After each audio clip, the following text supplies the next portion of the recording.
అనేక సందర్భాల్లో మనకు అనిపిస్తుంది, ఏదో యేసుప్రభుని నమ్ముకున్నాను, చాలా కష్టాలు కూడా వెళుతున్నాను, యేసుప్రభుని నమ్మని వాళ్ళంతా చాలా బాగున్నారు, పరిస్థితులన్నీ నాకు ప్రతికూలం అయిపోయినాయి. అలాంటి పరిస్థితి కూడా దేవుడు మనల్ని తీసుకుని వెళ్తే అర్థం ఏంటంటే ఆయన మనల్ని విడిచిపెట్టలేదు.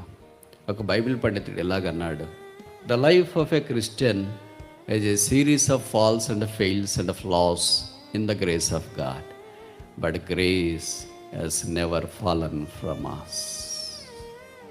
Not even a single time the grace of God has failed in our lives. మన జీవితంలో కనీసం ఒక్కసారి కూడా దేవుని యొక్క కృప తప్పిపోలేదు. నీవెంత దూరం వెళ్ళినా రావాలంటే తిరిగి నా దగ్గర రావాలి. భూమి గుండ్రంగా ఉందన్నట్లు ఎంత దూరమైనా, భూమి యొక్క ఉత్తరం నుండి దక్షిణానికి వెళ్ళినా, తూర్పు నుండి పడమరకు వెళ్ళినా తిరిగి రావాలనుకుంటే సిలువేయబడిన యేసుక్రీస్తు ప్రభు దగ్గరికి రావాలి. కానీ ఇంక వేరే మార్గం క్రైస్తవానికి లేదు.